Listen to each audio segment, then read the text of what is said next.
comercio, conquistas, que mezclaron gentes, ideas y objetos a lo largo y ancho de millones de kilómetros cuadrados. Y Costa Rica fue zona de paso en muchas de esas migraciones culturales. Pero eso no quiere decir que los antiguos habitantes de este país no tuvieran sus propios artistas. Los hubo, y con influencias ajenas o sin ellas, dejaron testimonios de su depurado arte para trabajar la piedra, labrando extraordinarios metates en los que moler el maíz y la yuca, o esculpiendo figuras humanas. Son piezas coherentes, que encajan sin dificultad en el concepto que tenemos del pasado americano y que confirman la destreza de aquellos pueblos ya desaparecidos, pero que nada tienen que ver con las esferas de piedra que en ese mismo museo se conservan casi por compromiso. No guardan relación con el resto de esos objetos del pasado. En realidad, parecen no guardar relación con nada ni con nadie. Estamos aquí ante uno de los más grandes misterios, de los más grandes enigmas de la arqueología americana. Las bolas de piedra construidas por los antiguos habitantes del sur de Costa Rica son un misterio, porque no tenemos todavía ninguna información de su fabricación y de su uso. Eso es el gran misterio. No sabemos quiénes las hicieron, no sabemos ni hay datos de quiénes las fabricaron y quiénes las usaron.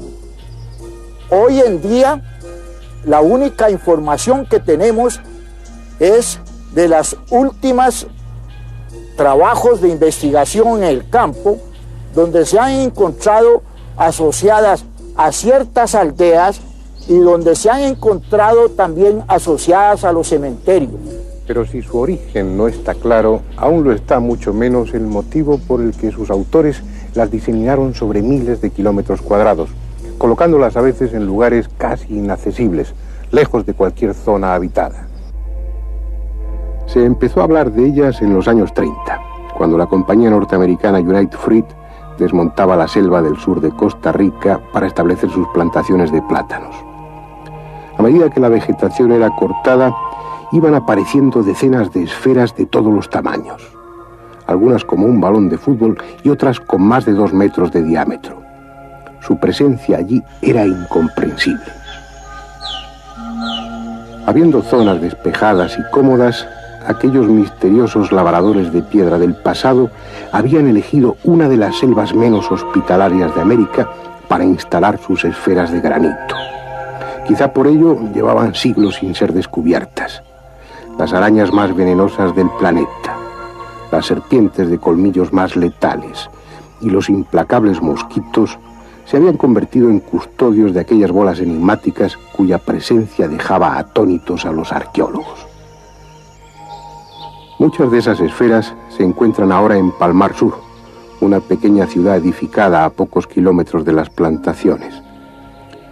Sus calles y edificios conocieron tiempos mejores, porque es una de esas poblaciones construidas al reclamo del oro, complementado en este caso por los abundantes puestos de trabajo generados por la industria bananera.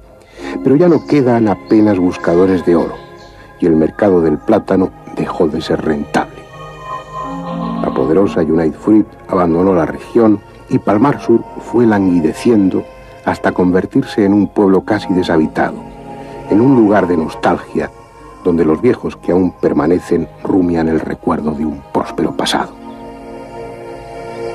Un pasado reciente, mucho más reciente que el de las esferas de piedra que adornan algunas de las plazas y jardines de Palmar Sur.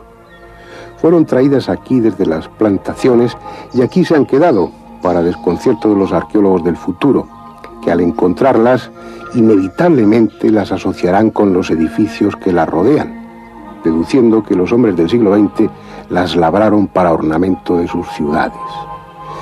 Es ese uno de los problemas que plantean las esferas. Al carecer de restos orgánicos no pueden fecharse con seguridad. Los arqueólogos han de basarse en elementos asociados a ellas como la cerámica o los enterramientos. Y ese no es un método fiable. Entre otras razones porque las esferas pudieron ser cambiadas de lugar, como estas de Palmar Sur.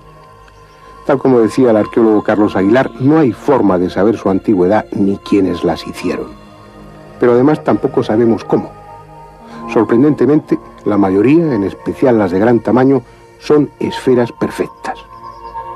En algún libro se soluciona falazmente el tema diciendo que son naturales, productos de la erosión, cantos rodados. Pero es evidente que los que afirman tal cosa no han visto las esferas o no tienen inconveniente en mentir a sus lectores con tal de eludir el misterio que esas esferas representan. Tampoco son precisos grandes conocimientos geométricos para conseguir esta perfecta esfericidad. Posiblemente partían de una plantilla de madera de 1/4 de circunferencia, con el radio que deseaban, y luego se servían de ella para ir comprobando la esfericidad de la piedra a medida que la iban labrando. Eso puede explicar cómo las hicieron, pero no la razón que les llevó a sembrar literalmente el sur de Costa Rica con ellas. La piedra procede de canteras lejanas y, como ya parece norma en las culturas antiguas, fueron trasladadas a lo largo de decenas de kilómetros con absoluto desprecio de su tamaño y peso, superior en muchas de ellas a las 15 toneladas. Eso es algo de lo que estas esferas de Palmar Sur, dispuestas en terreno llano, no dan completa idea. Es preciso, si queremos tomar conciencia de lo que ese esfuerzo de su traslado significó, ir allí donde estaban originalmente, donde algunas siguen estando desde hace siglos o milenios, desconocidas incluso para los arqueólogos. En esa búsqueda nos acompañó Ibar Zap, un estoniano al que el destino trajo a Costa Rica hace años y que lleva mucho tiempo estudiando el misterio de las esferas. Siguiendo la pista de rumores, confidencias o puras leyendas, Ibar ha descubierto esferas que hasta ese momento permanecían ignoradas. En esta ocasión, nuestro objetivo era filmar unas de esas bolas de piedra que ni siquiera él había visto. Nuestras pequeñas motoras se deslizaban esquivando los bancos de arena del río Sierpes, adentrándose en el manglar, aún más peligroso por la marea baja, dejando atrás multitud de islas cubiertas por la selva. Estábamos recorriendo parte del delta del Diquís, una reserva natural exuberante de vida. A ambas orillas se alzaban hasta 500 especies de árboles, nazarenos, poponjoches, guayabones, que se elevaban majestuosos 40 metros por encima del suelo. Invisibles para nuestras rápidas embarcaciones, miles de animales diferentes compartían su vida en aquella selva apenas visitada por el hombre. Más de 300 especies de aves llenaban el aire de cantos y graznidos. Abajo, sobre el lecho de hojas caídas, 33 variedades de serpientes, entre ellas las más venenosas de América, constituían una advertencia permanente para los escasos buscadores de oro que aún se aventuran por la zona.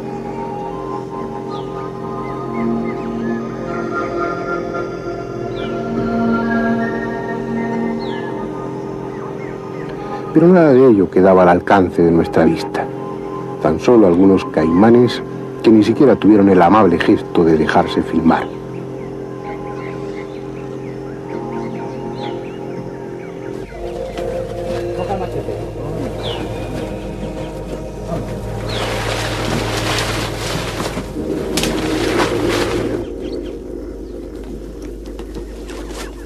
Pese a todo, el hombre ha conquistado parte de ese territorio inhóspito, desmontando extensas zonas de la selva para plantar en ella árboles más rentables. Casi no quedan bananeras, pero hay aún cacautales. Claro, 80, como la de la universidad, de la escuela. ¿Dónde va la cama? En uno de ellos, el azadón dio con la dura piedra de unas esferas.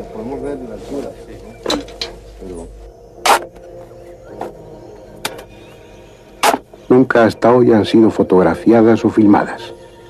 Ningún arqueólogo conoce su existencia ni figuran en catálogo alguno. Están ahí desde que sus escultores las colocaron. Son de la altura de un hombre, pero apenas asomaban unos centímetros sobre la superficie del terreno. Es esa una de las razones por las que muchas esferas permanecen aún por descubrir, como estas. Están enterradas, pero no por la lluvia o el viento, sino por su propio peso. Lentamente, milímetro a milímetro, su enorme masa las va hundiendo en el suelo. Estas han necesitado 2000 años para llegar a la profundidad en que se encuentran. ¿Qué cultura desconocida sembró Costa Rica de esferas hace 2000 años? ¿Cuál fue la obsesión que llevó a aquella gente, de la que nada sabemos, a labrar perfectas esferas de piedra y trasladar